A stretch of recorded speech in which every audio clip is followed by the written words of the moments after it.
right.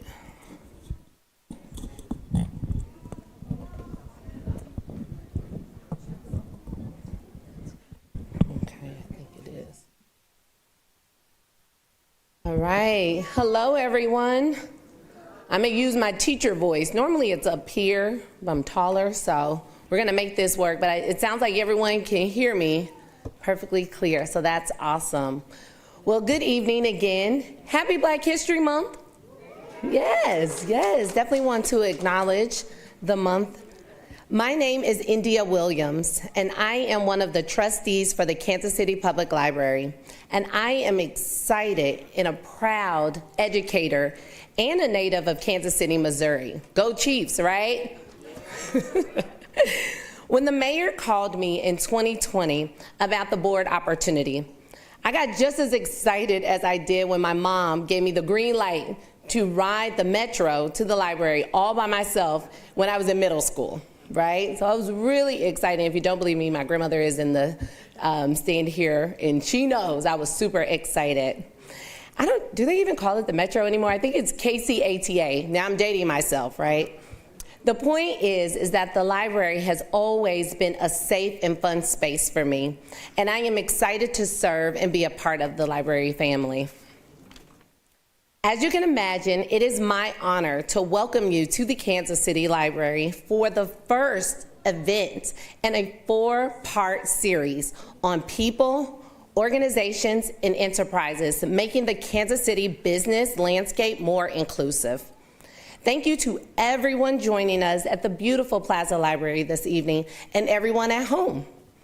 If you want to watch this discussion, because I know you will, and share with all your friends, please visit youtube.com/KCLibrary. The video from this program will be among more than 400 programs in our growing collection, and they're all free, all available online. In addition to the conversation this evening, the library offers many free resources to help connect entrepreneurs with relevant information and partners.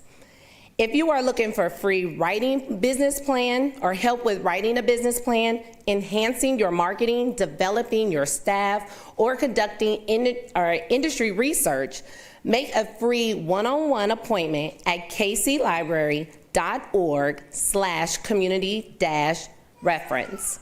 Again, all of those resources are free. Before I introduce our moderator, I also want to thank the Ewing Marion Kaufman Foundation for their generous financial support for library programming. Now, it is my joy to hand the stage over to Chelsey M, founder of KC Black-Owned, a for-profit business that acts as a modern-day phone book for consumers and a collective helping Kansas City businesses increase their digital footprint, which is essential for modern marketing. Established in 2020, KC Black-Owned has built an Instagram following of nearly 9,000. I am one of them. They have also grown the directory to include more than 300 Black businesses. Please join me in welcoming Chelsey M, a dynamic entrepreneur who will moderate tonight's conversation.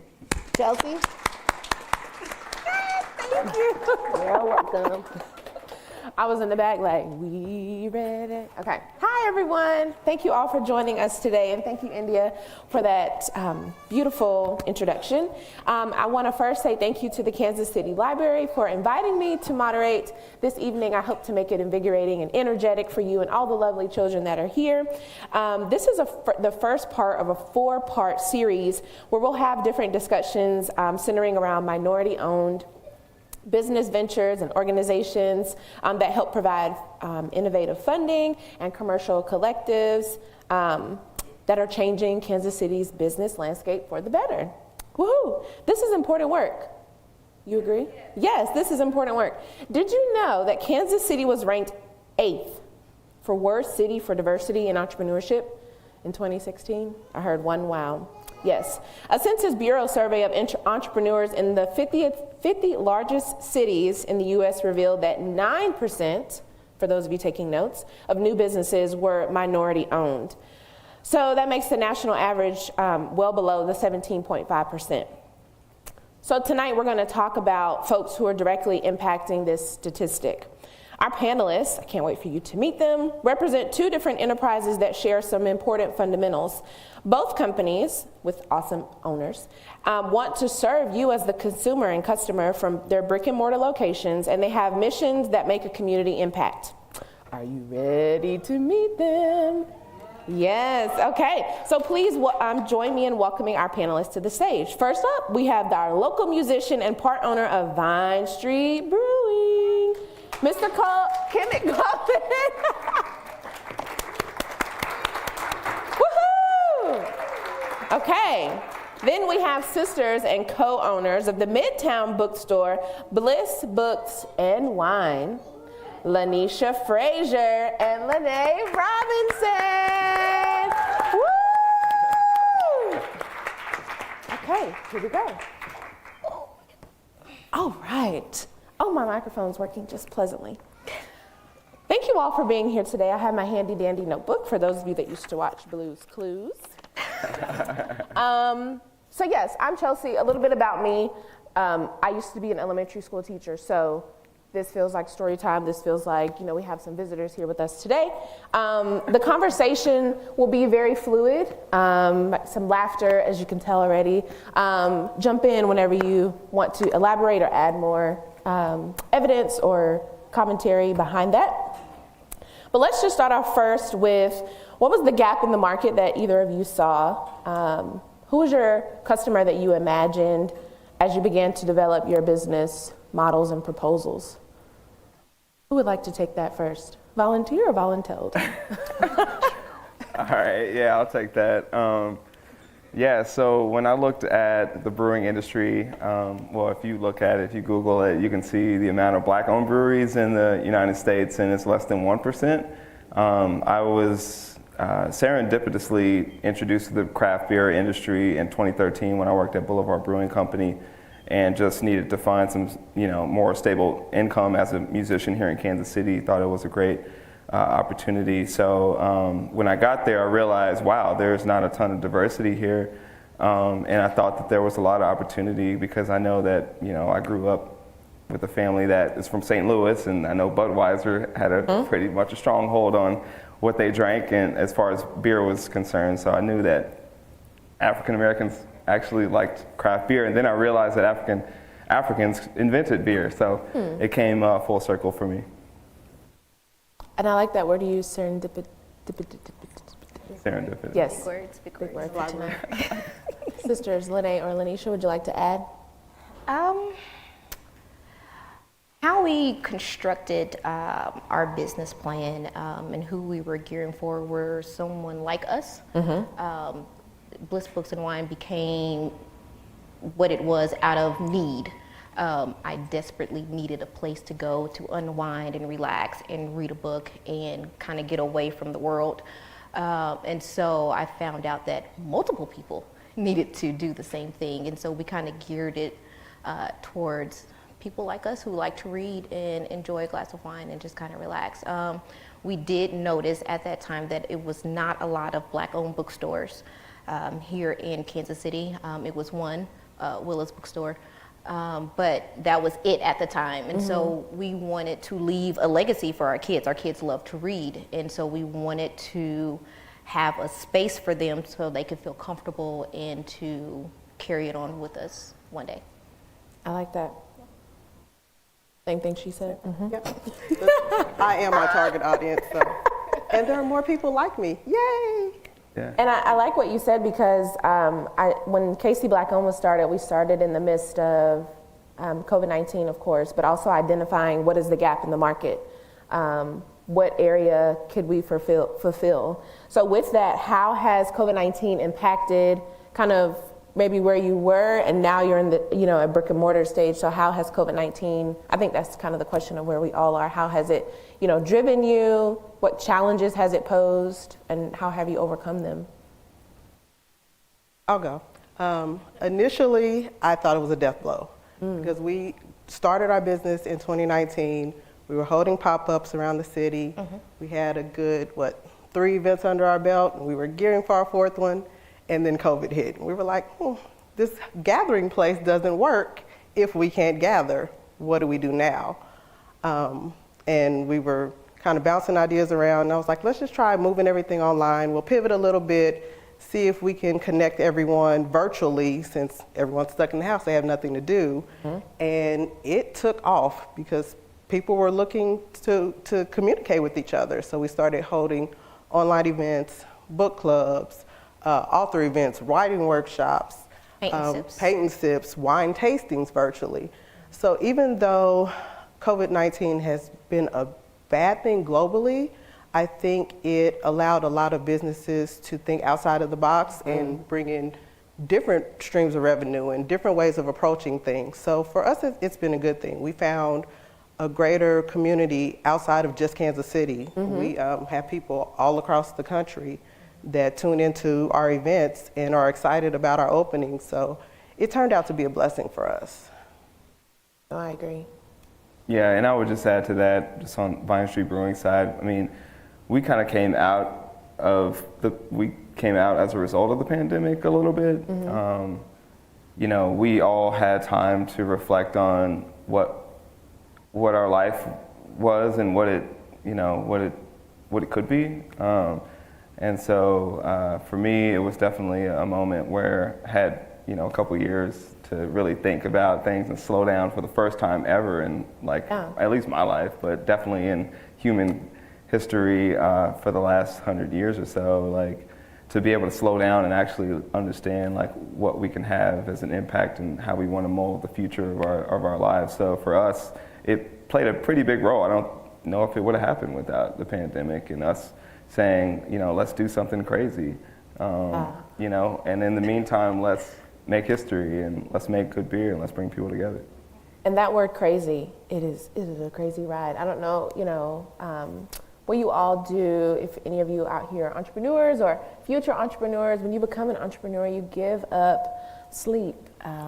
You give up, Right. some of your mental capacity, because you're just, as I'm sitting here now, I'm like, past connections that you've had. Maybe that's just how I think. But let's do some congratulatory, let's pit stop here.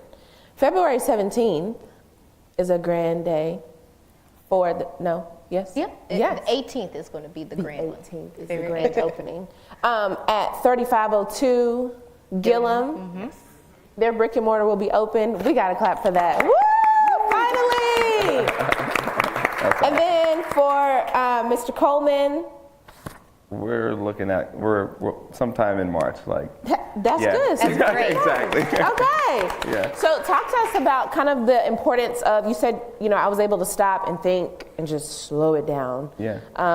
You guys went through some tumultuous times about choosing, where your brick and mortar would be, getting licensed, and all of that, I know, for the wine and alcohol. So talk to me a little bit about your location, why you chose that area, you and your business partners. How many is two more? Yeah. Yes. So he's sitting here, but his other two business partners are over to the right. Right there. Yeah, so we really liked the Jazz District for 3 different reasons. One, it appeals to, it's really kind of the hot spot for the African American community as far as the arts and culture. We've got locals there already kind of in place, and I've always done music, and so I'm already connected, I'm already tapped in.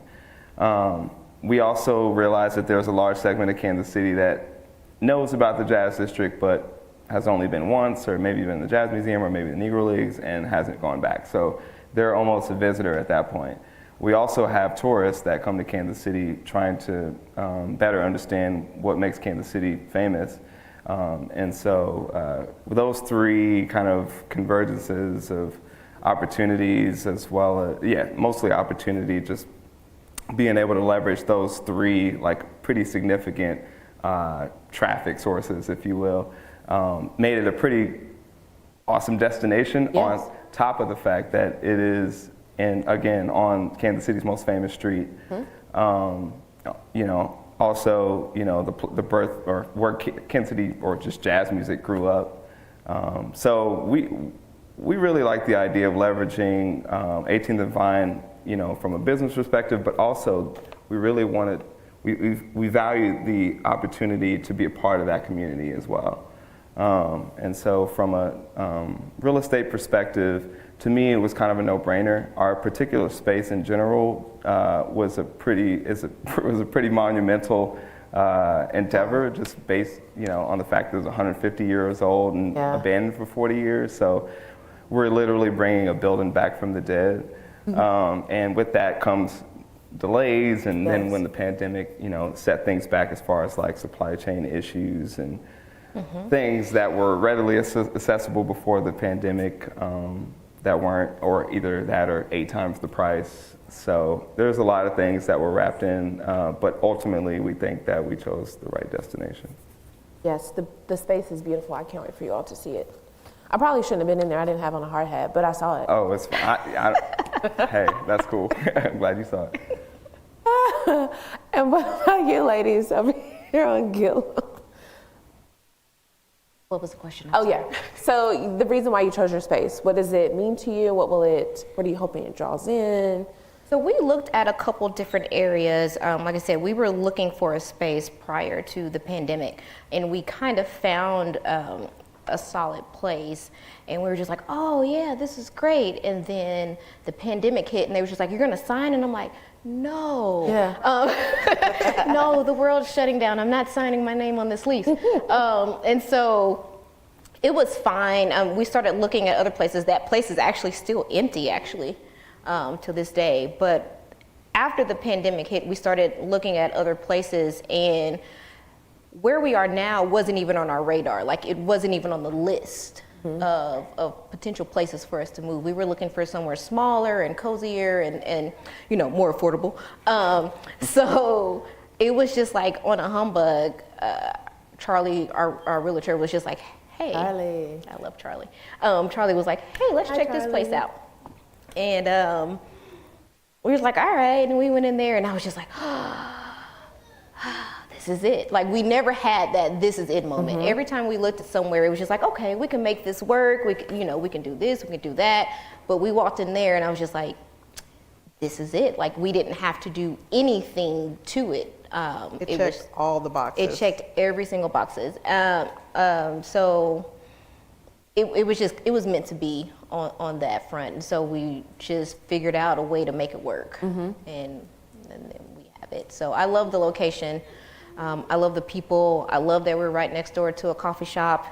I love people who are just walking by while I'm in there working and trying to put up books and all that stuff. They come to the door and they're like hands in there, and they're just like, are you open yet? And I'm like, not yet. And they're like, I'll come back. And I'm like, great. You know, so it's just, I love the community that's already there. Yes. And so we just kind of fit right on into it. So Community is important, I think, especially. Well, what I love about here in Kansas City, if you guys don't know, I'm not from here. I'm from North Carolina. So moving here. You'll get a pass. Okay. All right. So moving here, you know, not really knowing anyone, the community is just like, come on in, let me give you a hug, right? So especially in the entrepreneurship realm and these incubators and ecosystems, I think I was watching Shark Tank, my new favorite show, and one of the judges said, a small business thrives when a community rallies around and supports them. And that is very, very true, especially, you know, in the field that we kind of highlight, which is, you know, minority. And so I think that's just very important. And the reason why I think KC Black-Owned and Vine Street Brewing and Bliss, we're just like thriving is because of this community that kind of backs us up, right? So everyone knows his story, their story, my story, and you just hold on to that, whether I'm selling frog legs or what. It's like, man, her story though, you know, she's a great person, or he. Frog legs? Frog legs. Okay. Never had it, but you sell it. you love my story. I loved it. One of you mentioned money. Let's talk about access to capital. Because, I mean, you know, we got people on YouTube. Hello, we have people in the audience. We don't know who might know someone that knows someone that knows someone. Like, hey, I heard at this great entrepreneurship panel, part 1 of part 4. And so talk to me about capital. Now, before you talk to me about capital, I know capital is hard to access for us, but this is a safe space. No one's gonna go tell anybody anything. So talk to us about capital. Is it What was your experience with it, with your businesses? That's a her thing. Big sister, okay. That's a her thing. Not readily accessible. Yeah. And it's a lot of you don't know what you don't know. So I wouldn't say that I even would know the right places to go, because clearly the places I'm trying to, I'm not receiving anything. And so it can be discouraging, and I thought it was just us. It's not just us. It seems to be a larger issue. So I think finding the correct resources or the correct connections is very important for entrepreneurs, especially small business owners, because you just don't know where to turn. So I think having someone to help in that area would be very beneficial. But the community is behind us. That's what I was going to say. 10 toes The down. community is great. We are 100% self-funded. We did a Kickstarter, and that's when our community kicked in, and we were just like, oh, people really do like us. They really want this store. And so we raised the money that we needed for this brick and mortar through our community and through our outreach. Wow. That's so cool. That's amazing. You, Kansas City, and beyond. And beyond. So our community is like ready for us to open these doors. They're just waiting I am for us ready. to do. But other than that, we are self-funded. So we are not going through any, at the moment, we're not going through any bank assistance or anything like that. So, I mean, yeah, that's great, but I still need money. Once the doors are open, Once the they doors have to stay open, open. I need money. So, yeah. So it's been great. I mean, it feels great to say we're self-funded. We did this with ourselves and our community and our support system. But I would like a egg that I can like tuck in the back there, you know, a little Easter egg, and just rely on that a little bit. So we'll get there eventually, but we did this. We put in this work, our community put in this work, and it just goes to show that they want it just as much as we do. Yes. Yeah, and I'll just say, you know, one of the biggest reasons why less than 1% of breweries in the United States are you know, owned by individuals of African descent or, you know, other kind of more marginalized demographics is the fact that the startup costs are astronomical. Yes. Cost at least $500,000 to start the average brewery. So, you know, when it comes to having access to capital and things of that nature, that's simply not an option for a lot of us.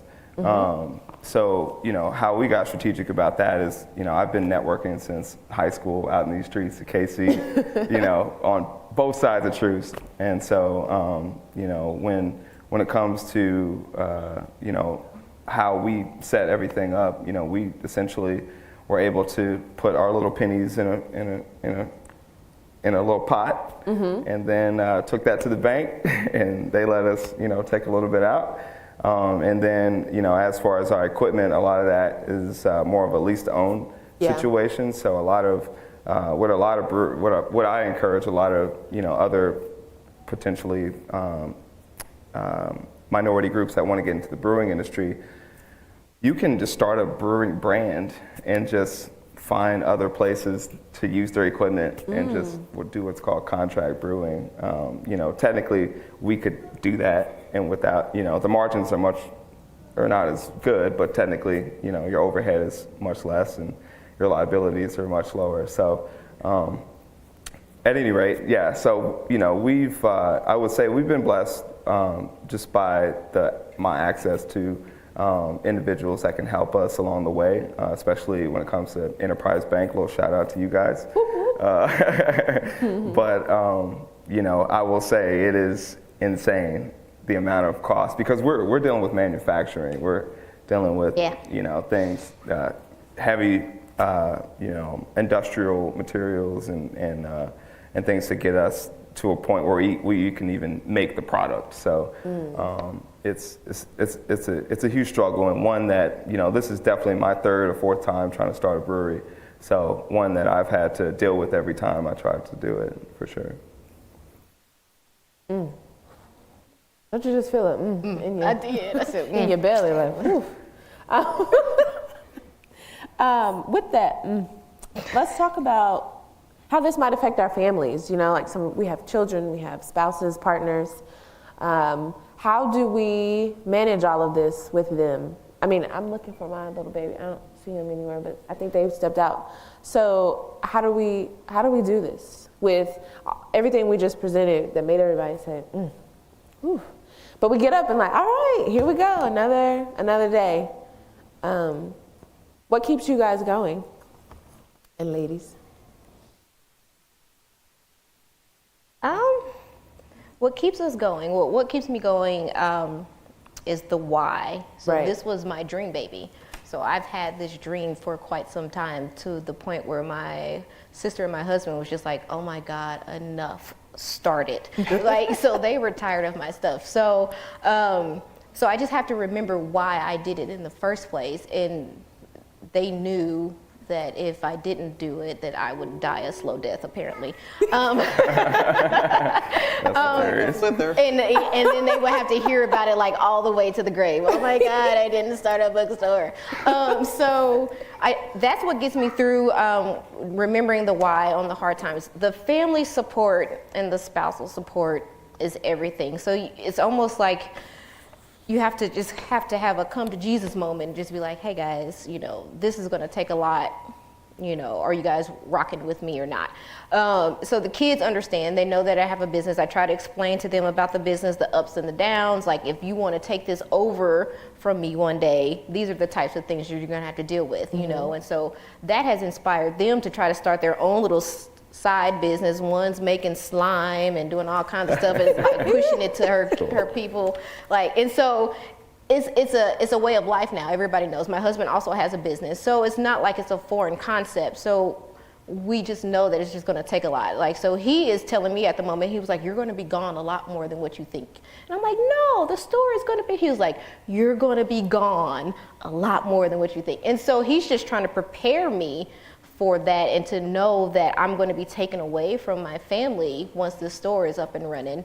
And now we're trying to figure out how I can reincorporate them back in once the store is going, like, hey, you're going to be doing your homework at the store in the back room, you know, type of thing. So I can make sure that my family still feels that I'm there, that I'm present, and that I love them while mommy is starting this business and getting it up and running, so I can then leave it to them. So. And before you go, Kemet, see, the women, we have like multiple jobs. We have to be the mom, the wife, the cook, Okay, I'm sorry, go ahead. I just want you to understand. So it's a struggle for me because I'm still working full time. So I'm an engineer working full time. I get off work, I do Bliss work. And I don't make it easy for her, because by the time she gets off work, she has like 18 emails, 25 text messages, like all this stuff. And I'm like, when you get off, please answer. And it's 11 o'clock at night, because I live in Virginia, and I'm like, do you know what time it is here? And she's still going. I'm like, I will look at that in the morning. But it takes away from my family, because when the need arises, I'm here. Yeah. And then my kids are mad because I'm here with Grammy and Pawpaw, and they're at home. Yeah. So they don't like that aspect, but they also get to make more trips to Kansas City. They'll be here next weekend. They're ecstatic. Yay. But yeah, work. Yeah, they are going to work, and they know when they come, they go to work. Put on your Bliss shirt and go to work. No, sorry. At home, I'm like, read these books. I need a review. Tell me if you like it. If you don't like it, we're putting it on the blog. It'll be great. You'll love it. And my son is like, what are the margins on this? Okay. He's a money man. So that's what he's looking at, taking over and to make it successful. And I'm like, go ahead, brother, handle it. But it does take a lot, because I'm working during the day, I'm working at night. My dog is like, why are you still on the computer? But I know it'll pay off, and it is paying off, all of the hard work and the hours that we're putting in. So it's about leaving the legacy and then doing something for the community. I see that it's making a difference. So like La'Nesha said, the why, whenever I get down, our community is like, but you're almost there. And I'm like, yay, but I'm sleepy. But you're right. So finding the balance is hard, but it's what we ask for. I still haven't figured it out yet. So I'm still trying to find the balance, but we'll get there. Yeah, I would say it's always a work in progress. I mean, it'll never be it's more like a journey, not really a destination. Right. Correct. It's how you actually, there's so many different factors in life that are 3-dimensional, 4-dimensional. So you just got to stay nimble. But I would say it definitely has had a huge effect, on everything. I would say from a grand perspective, when, I think I can speak for all of my partners that this is definitely a legacy project. This is something that we just saw an opportunity and pretty much had to take it because we were the ones to do it. And I think we've got a pretty solid team. And so, the second point is building the right team. I have been a part of a few projects, some more successful than others. My wife is also an entrepreneur, so just helping her with some of the things that she needed, and vice versa. She's been a great support system for me as well, and helping me throughout the process, giving me kind of more outsider perspective on things. Because sometimes you get really heads down, and you could just get lost. She's like, wait a minute. So she's been great, and then bouncing ideas off of my kids too have been great too, because they respond to some of the designs that we have and things of that nature. So, really making it a family affair, but not so much to where it kind of takes over the family. I try to stay, have a little bit of work-life balance, check in with myself, so that I'm not just constantly cranking out, all the time. And, really I think having that, that duality of inhale and exhale is pretty important. Second word of the day, duality. Good. Nice. That's very important. If you have a list of techniques that you use, I would like that, because I think about the business all day long. Think about you all, y'all my I sent an babies. email at like 12:30 last night. Yeah, and did I respond? Maybe. I think I read sent it. a lot of I read emails. it. Okay. Has this been good? Can we get a round of applause if this has been good? Oh, yes. Thank you. I kind of forgot they were there. I mean, this just feels, so conversational. I feel like Oprah. Embrace your Oprah. Embrace your Oprah. Yes. So let's talk about KC, not the community aspect, but like the government, right? So we have different resources that are here, but how do you see them addressing kind of any systemic barriers or, promoting equity? Anybody want to touch base on that? You don't have to throw it. I'm not going to answer. Okay, she's going to take a sip. Yeah, so have we seen our city take steps to address systemic barriers? Is that the question? And promote equity. Yeah, I would say we're trending towards that direction. Yeah. But I was just talking to someone earlier today, and I think it comes down to confidence. One, confidence that the change that we're trying to make can actually be effective. Also confidence that we can actually create the change. So I think yes, we're making those steps, but the problem is it's just not happening fast enough. Yeah. I'm already 35 and we're still dealing with stuff that, has happened for a lot of our families. So I think that we are trending in the right direction. I mean, here we are standing on one of the bigger platforms here in Kansas City is all African Americans, primarily women of color on the stage. And I think it's really important that we do celebrate those moments, but, I think Kansas City in general is at a place where we have this really great opportunity to leverage the spotlight we have right now. We're growing. The World Cup is going to be here, bringing 500,000 people or more. The NFL draft is going to be here in 2 months or whatever. So how do we leverage this opportunity to show who we are and our identity? Yes, we are taking over. Say something? Okay. You dealt with the red tape. I did.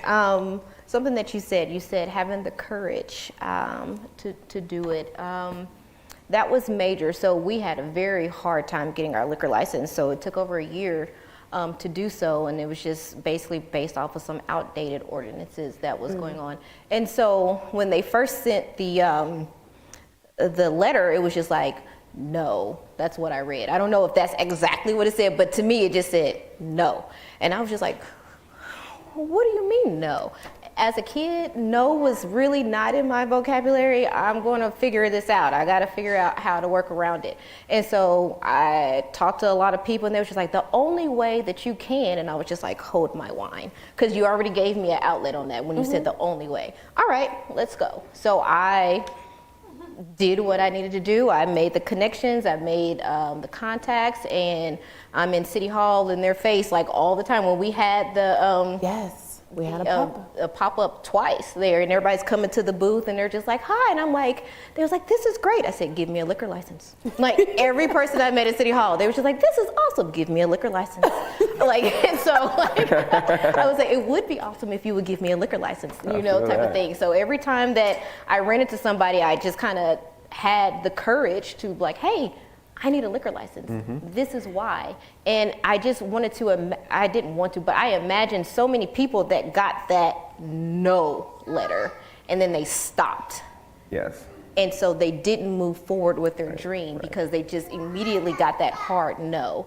And so I was like, if I have to be the guinea pig for this, if I'm the one that has to go through all the red tape, if I have to sit through all of these meetings and the city hall and all this stuff, so be it. But we're going to push past this no, and we're going to change it, and so other people can then apply and to be able to make their dreams come true. I mean, like I said, it took over a year. It took a lot of patience, took a lot of wine, but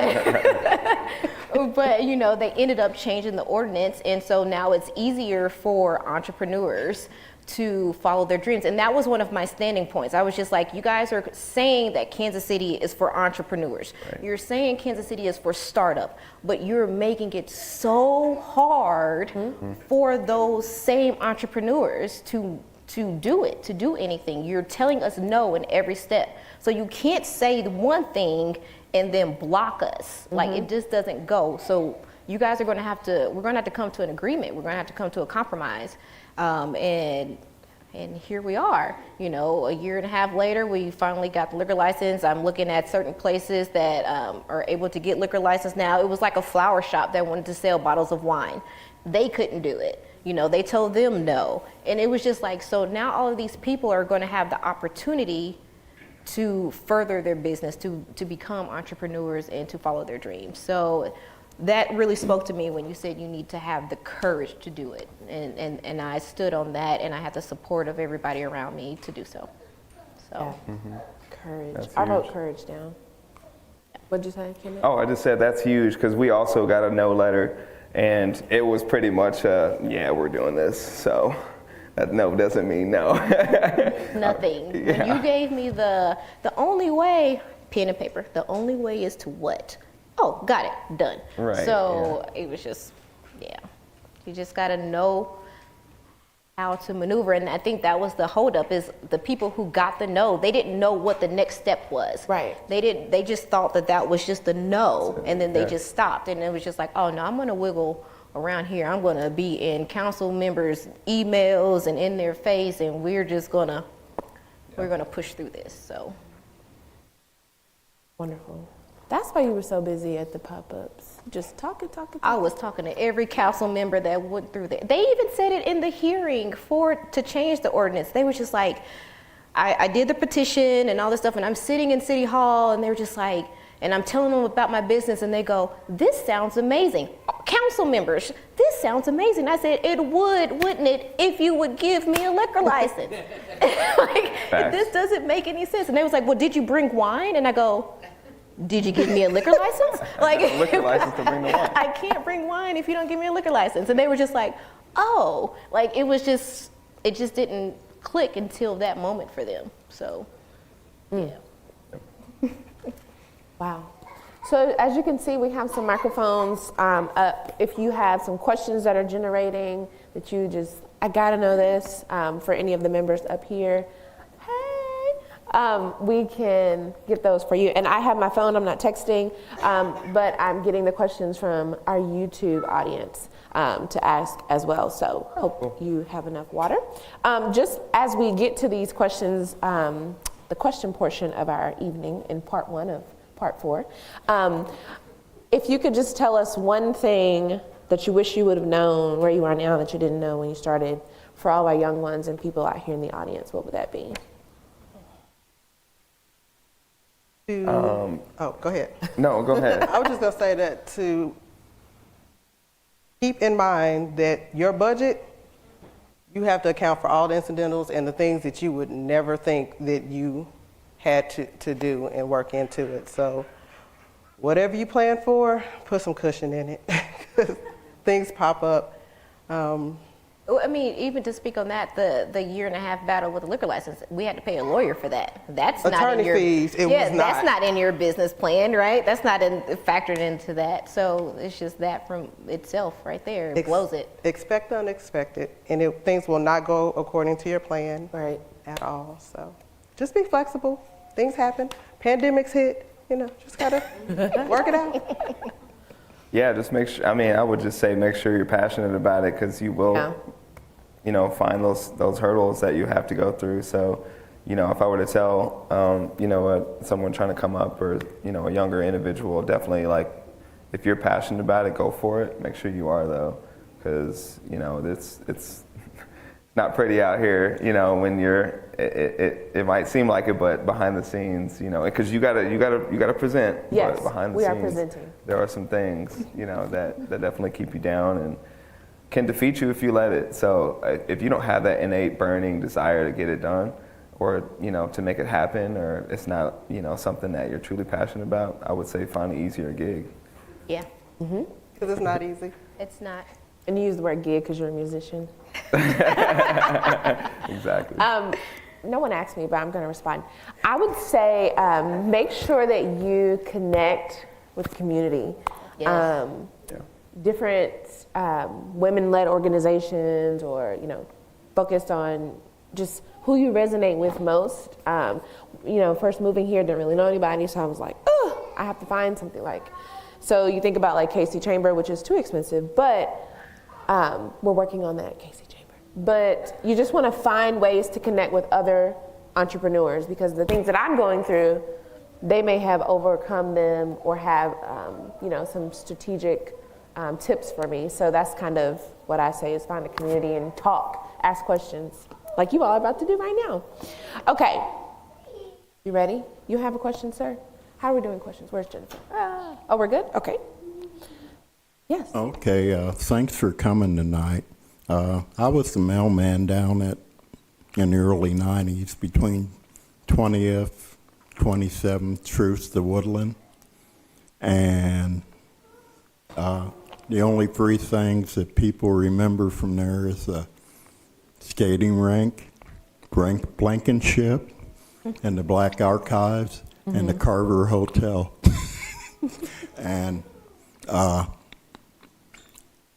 like going to the Blue Room a lot, and that neighborhood has changed so much, and it ain't us down there no more. And now they're even talking about building the baseball stadium in there, and I'm hoping that the brewery don't get shut out of it. And most people don't know that the Black Archives is right behind the Jazz Museum, and they never go over there. Yeah. But it's a wonderful place. They need to go. I agree. Agreed. Thank you. I agree. This is from our YouTube audience. Hello, YouTube. So we'll just start with our sisters here, Lene and La'Nesha. What is your favorite book? And then your favorite wine? And then Kemet, they want to know your favorite beer. Nice. It's like asking me to pick my favorite child. I know. Favorite. Nice. I'll go first. I'm thinking. Favorite book, Legend Born by Tracy Deonn. I've read it 4 times already. Legend Born. Legend Born, Tracy Deonn. I follow her and stalk her on Instagram. If you're watching, Tracy, Hey, I love you. And my favorite wine is a Pinot Noir. So it's for me, that's like an everyday wine. Thank you, Pinot fan. So it's Pinot Noir, but if I've had a really hard day, I'm hitting that Merlot or that Cab, real talk. But Pinot was like, for me, all day, hot, cold, whatever. It's a Pinot Noir. Okay. Favorite wine, also Pinot Noir. It's called Olima, and I found it during the pandemic, and I have a lot of bottles of it at my house.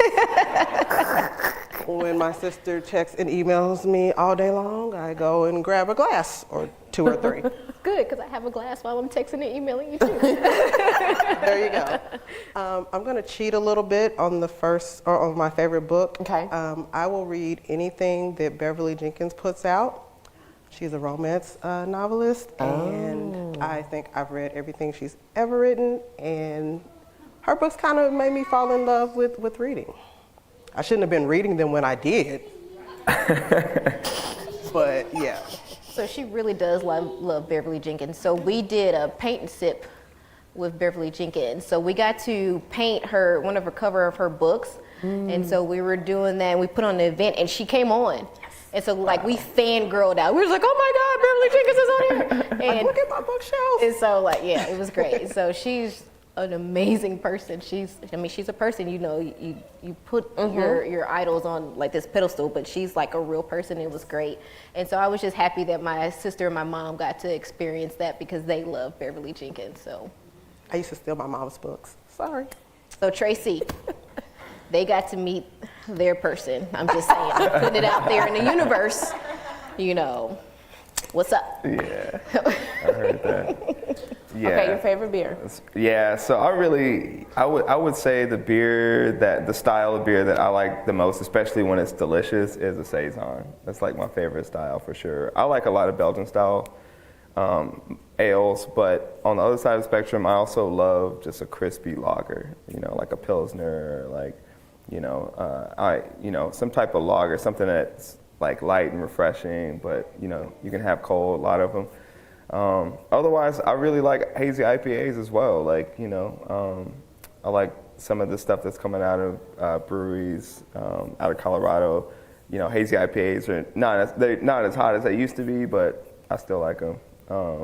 So I have a few different favorites. I really can't pick one, to be honest with you, but I would say there's a beer out there, and it is my favorite beer in that style is the Saison. So. Nice. Okay. Hi. I have a question. I have 2. My first question is, I've read about both businesses somewhere, I'm not sure where, and so I'm at a book club, and so I want us to visit both places. And my first question is, why did you get a no? What's the no when you applied for a liquor license? Is it that you hadn't done the proper paperwork? You both said you got a no. Is that what it is, basically? For us, it was because of our proximity to a residential area. Oh, okay. So there are various rules. Okay. Yeah, I there's was a just lot of curious. rules I out didn't there. understand that. Ours was the same. It was a density. Okay. In the area, the ordinance was you can only have one tavern license in a certain amount of space. Okay, Yep. okay. I understand that, then that's fair. Now, my second is a request. Even though I've read about both, and we want to go, and we have plans to go visit both, I don't remember, and I know you said where you're located, but I don't remember. Would you mind repeating again where you're located? Just one more time. We're on 3502 Gillum Road, so Gillum and Armour in the International Building, right next door to Mother Earth's Coffee. You guys know where that is? Yep. Okay, yeah. Yep. Yeah, and we're at 2000 Vine Street, 2 blocks south of 18th and Vine. Right across from the castle, the like old workhouse. There's 2 stone buildings. We're in the south building. I used to call those the ruins every time I went by. I call them the ruins. They were ruins. But they were just beautiful for me. Yeah, they were for beautiful. sure. Yeah. And I used to be like, oh, we should put the store in the ruins area over there. And then, that never happened. So, but I'm happy that you're there. Yes. But, yes. And they're open on February 18th, and then he's in March. You can follow KC Black-Owned on Instagram. All these businesses and more. We house over 300 Black-owned businesses, so things like grand openings, grand closing, but they're opening under a new name. We kind of put that out on our social media and Facebook page, KC Black-Owned. These are my babies. I'm just like, I love you, girl. Hi, everybody. Hello. I just wanted to know what did it look like for you when you finally realized that you wanted to be an entrepreneur? Like, at what point in your life did it hit, like, I want to be an entrepreneur, I want to own my business? What did that look like for you? For For me, I am a physical therapist by day. So for me, it was like a pressure feeling that I felt. I was uneasy at my regular 9-to-5 job. It was just, it became overwhelming, like something that it was just too much. Like I was really stressed out. And then that dream that I had in the back of my mind just kind of kept going further and further to the forefront of my mind. And I was uneasy. And it took my sister and my husband to be like, hey, you're talking about this a lot, you know, why don't you do it? And it was different things, but my husband was just like, you know, why don't you cut back on your hours? And I'm just like, oh, no. I was resistant. No, I will not cut back on my hours. And it took, so once I said I wasn't going to cut back on my hours, then work became unbearable, if that made sense. It was just like, oh, okay, so since you're not going to take the leap of faith, I'm going to make you take the leap of faith. It just became really unbearable for me to be at work, and it was not enjoyable. And I love physical therapy. That's something that I love to do. But I was just so unhappy, and I was just like, nope, and I just kept fighting it, and it just kept pushing me closer and closer to what it is that I was supposed to be doing. And so I know that my husband at one point sat down and was just like, we're doing it. And I was just like, all right. And then ever since that, it was just kind of like, ah, I'm so free, you know, and then it just helped. It happened that way for me. So for me, I don't want to work for somebody else long term. That's not my end game. Yeah. I love IT. I love what I do, but that's not my retirement. Mm-hmm. I want something of my own, something to leave my children. Every time I'm driving down the street and I see somebody else's name on the sign, I'm like, I gotta find something. My name is gonna be up on the building someday. Hey. It just has to be something else out there. So after I got tired of hearing her for years and years and years talking about it, I'm like, okay, number one, these are things that I love. I've loved books way longer than you. So this is something that I am passionate about. This is something I can get behind. You need to shut up. We're going to do this. And little sister, I'm not taking no for an answer. I think this was like verbatim, actually. No, but I'm just saying, shut up, we're doing it. Shut up, we're going to do it. And I'm just like, I've already been researching, blah, blah, blah, blah. This is the business plan. This is what we're doing. So I want to leave a legacy for my kids. This is something that, like you said, I'm passionate about, something I want to do. Something was always bubbling up inside of me like, okay, this is great, but this is not what you love, so. That's right, he said no. Yeah. Mm-hmm. That's right. Yeah, and I'm kind of in the same boat.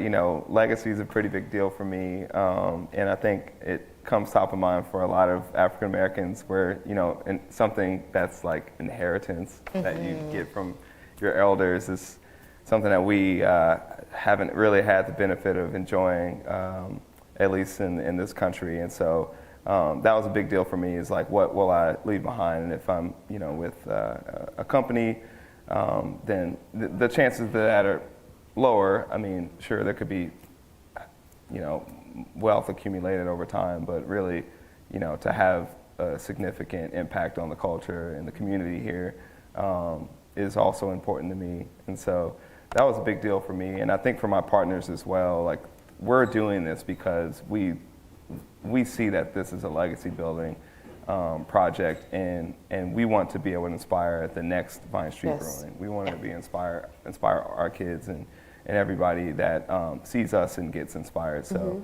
you know, kind of breaking down those barriers. It is a mission-driven, you know, company, and so entrepreneurship, for me personally, you know, kind of felt right, just because I'm a creative and somebody that wants to constantly create. And so being able to do that with this company where I have more than enough stuff to create is kind of a dream come true. And I would just end, even though you didn't ask me, but no, it's okay. Think about what are things that you're really great at, right? What are some things that you know you have a gift for? Like, no one can blank like me, right? And tap into, you know, some courses that will help you kind of identify that gift even more. But then also think about, how are you going to solve a problem? What out here do you see in this adult world that's going on, there's a lot of crazy things. What can you do to solve a problem and to help someone else? So it's not really about you, it's about other people. So we're not up here like for us, we're serving other people. So whatever you're thinking about doing, or, kind of like, I think I might be able to, just think about the other people and how your business or your service can help them do that better. Yeah. Mic drop. Nice. I like that. And we're done. That's the teacher in me. See, it's like, oh, talk to me after class, honey. And I have two questions. The first one goes to Bliss and then Kemet. So for Bliss, you talked about seeing a huge growth in your community during COVID when you had to pivot. What's making you go back to, the traditional, idea from the get-go? Is that where the market is going, or like what's driving that? What is driving us back to the brick and mortar is that was already initially the goal. So when we had to pivot, we had to cut out half of our business plan, which was the wine component, because we're not a winery, so we couldn't ship wine and bring wine to certain activities or events. So we tag teamed with a lot of local wineries to add that to it, but it just cut off a lot of our business plan. So we wanted it to be whole to where we can have the wine component with it, but also our community was asking for it. So yeah, they knew that we were on Zoom and they're just great, but like every day we were getting emails, so when are you gonna open? Every book club, they were just like, all right, this is great, yay, good job, when are you gonna open? Like it always went back to that. And so, daily, we get that question asked daily. So our community really let us know that even though we grew, virtually, they still wanted a concrete place for them to go and gather and to build a community that way. And to Kim, I think, you talked about slowing down during COVID, looking around in the brewery market and then seeing a hole that, needed to be filled. And then you also mentioned, having a love and passion for what you're doing to when it gets hard, you're able to push through. What came first and what's been that relationship like? Because a lot of the times entrepreneurs find good ideas, they try to do it, and then when it gets hard, they quit. So which one came first and what's that journey been like time? Yeah, great question. I would say the bug for me to have my own space in the beer space was from a long time ago. Well, long time ago, relatively speaking. About 2014 is when 2014, 2015 is when I just felt like I wasn't done with the beer industry. So I knew that when I was in the industry that, people that responded to, me either selling the product or getting them acclimated to the space was something that people enjoyed and people remember me for that. In fact, that's how I met my partner, Woody, is by giving him a tour at Boulevard. So I knew that I had something that would be probably successful with the right partners, with the right brand and the right location and obviously the beer has to be good. So yeah, I would say it's kind of it's a mix of a few different ways of approaching it. And, for us, it really, the match, really caught flame as soon as I talked to my partners about starting it, and they were all excited. And then when Woody asked, for Elliot to become a part of it, it really made it become alive because, Woody and Elliot have two different styles of brewing beer. So Woody is much more bold and creative and adventurous with his styles. He's not afraid to mix any two taste and flavors into a beer. And Elliot is much more conservative, and he's much more of he has more of an engineer mind. So with them two together, I knew that we can pretty much run the gamut as far as what we wanted to do from a flavor profile perspective. And then that also alleviated the need for me to act like I'm a brewer, because I am not. And so I don't know if people would be coming back to Vine Street Brewing if they would be having my own beer. I've made a couple of beers and I'm just like, I'm gonna stick to my day job. But yeah, that's kind of how it happened. And obviously in 2020/2021, I had a full-time gig as a marketing director for a nonprofit And I think it just didn't feel like a right fit for me. I've had several different opportunities and have taken several opportunities to work in a more corporate setting, and it just didn't work out. And there have been after effects of all of that, kind of trying to maneuver how to be a musician, how to be an artist, how to be a creative, how to be an entrepreneur throughout all that time. But I gave it all I had for this particular project, and so did my partners, and I think we're in a good position. Hi, my name is JD Valentine, and this question is for all of you guys. With the way your businesses are set up or the trajectory that you're going on, do you have a 5, 10, 20-year plan on how you want to grow and incorporate the community into your growth? So part of our 5-year plan, hopefully it'll only take 5 years, is to open a Bliss Books and Wine in Virginia, where I am, and all the good wines are. They are good. Yeah, they are. They're good. Okay. I love being near the winery, it's just great. So that's part of our 5-year plan, is to grow and at least do a second location. So that's where we are right now. I haven't thought beyond that, but at least 2 of them. Outreach. How do we bring in the community? We bring in the community by our local authors. We make sure we stock their books, do author signings, just kind of put them on the spotlight so people can know who they are. We have some local artists. We have their artwork up on the walls. We use a lot of local vendors, so we have like a wine tote that one of our local bag designers created for us. So any way that we can bring in the community and the local talent, we try to put Kansas City on display, because it's about more than just us. We want to bring everyone in and put the spotlight on everyone. So that was a part of the dream. I'm sorry to piggyback off of that, but that was a part of the dream, was to have a showcase for local talent in Kansas City. Kansas City is so talented. We have so much talent here, and it's so hard for them to be recognized, and it's so hard for an author to have their book somewhere in a big bookstore. But you don't have to go into a Barnes & Noble. You can have it in your local bookstore, and I will spotlight the mess out of that book. We will have book signings, celebrations, whatever it is that you need, because your book is important. It matters. It doesn't have to be in a big box store. So yes, it's about us relaxing and kind of decompressing, but it's also to spotlight all of the local talent here. So like Lene said, authors and artists and musicians and all of that. We want you to feel like Bliss Books and Wine is your store, just from showcasing your work. And then we also have the community. They pick the books that are in the store. So yes, we have our favorites in there, but the community picks their books. If they want to see a certain book in there, we'll put a book in there, because what's the point of having a bookstore and you don't want to read the books that are in there? So our community feels like they are a part of our bookstore, and they've been with us from the very beginning. Okay, last question. What would you guys require from an average citizen like myself or an entrepreneur in regard to supporting your company? Either specifically or collectively? Yeah, I would say, the biggest thing for us is just to share our story. The more that we can spread the word, the more that we can be in the collective minds and memories of people, around the city, and people that are important to you, helps us in a lot of ways. Obviously, money goes a long way as well. So, obviously purchasing products and repping those products whenever possible does a huge wonder for us.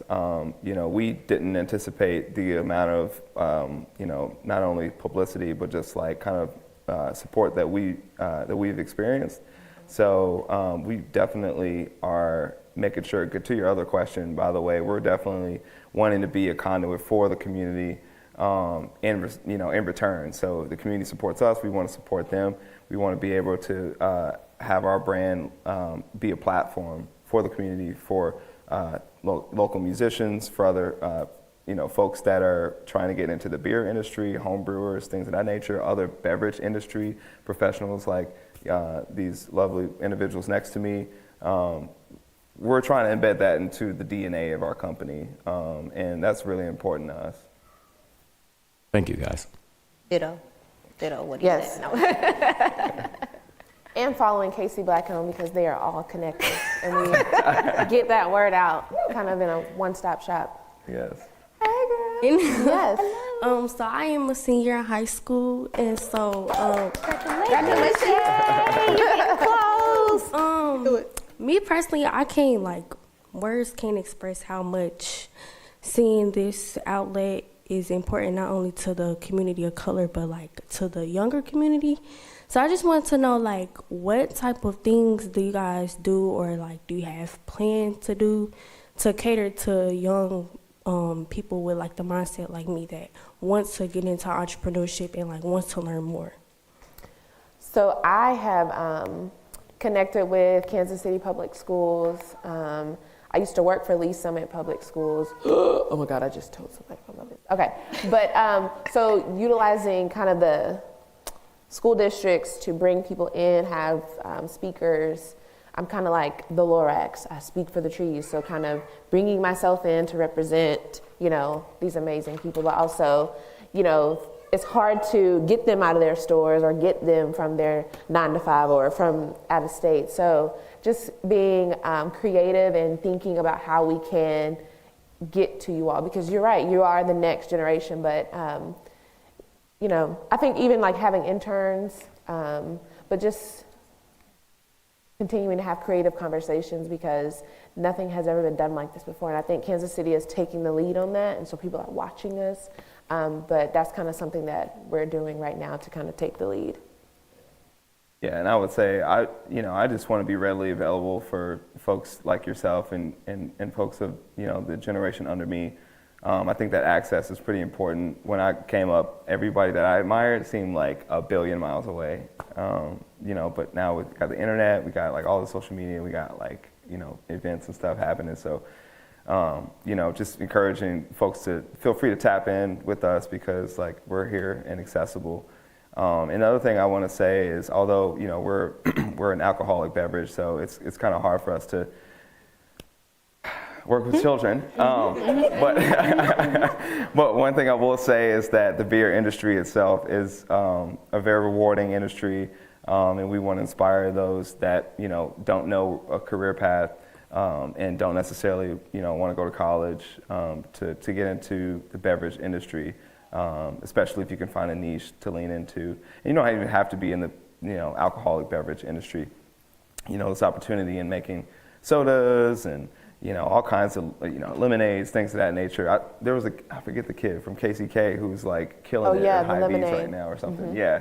So there's all kind of ways to get into it. Again, for me, I was never really super studious. I did go to college and dabble, but I quit. So I always find it important to try to find ways for folks that don't feel like college is the right fit for them to have a stable career. And so any ways that we can help with that, finding career paths for people that are coming out of high school, going into college or that area, it works for us. Because I have a PhD in education and I'm up here, so. I have a doctorate in physical therapy. Jeez. Nice. And we're in debt. and here we are. But what we're doing, we're going to do internships. We're working with a program for internships for people of your age to kind of see and shadow us and follow us around. Again, like you said, it's kind of hard because we are dealing with alcoholic beverages. But there's the books. But there's the book aspect, and we also reach out to younger readers with our sponsorships, and we work a lot with Reach Out and Read KC as well to make sure that we keep inspiring young readers to kind of come up and dabble into this world as well. So, yeah, We're accessible. Yeah. Want to talk after this? I'm all for it. Yes. You have a question, sir? I do. All right. I got a question. I compliment you on your resilience in pursuing your dreams, which is great. Last week or so, there was the 4 former mayors here and counting about how great they've improved the city, which to me was just encouraging more gentrification. Mm-hmm. So anyways, what sort of support do you get from City Hall, or do you need from City Hall to help tear down the truce barrier? So white people can go over there and feel comfortable, and you attract, really more of a broader community. Yeah. Does that make sense? I don't It want to be the does. only white boy saying this shit, but anyways, you know what I mean? It's But, okay, I hear all this stuff, and really all I've seen is just white people coming to the core of the city. Yeah. And Yeah. it's like, so do you guys get recognized for what you're trying to do, which is great? Anyways, just.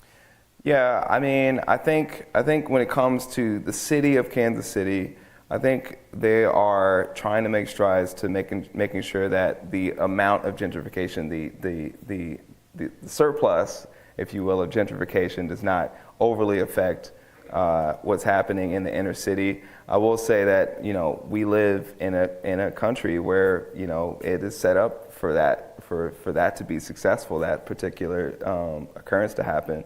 I will say, however, that I personally believe that gentrification is, like anything, a double-edged sword, and so you can have too much of one side. But at the end of the day, when we're talking about communities that lack investment, we will need investment, and it will need to come from outside of those particular parts of town.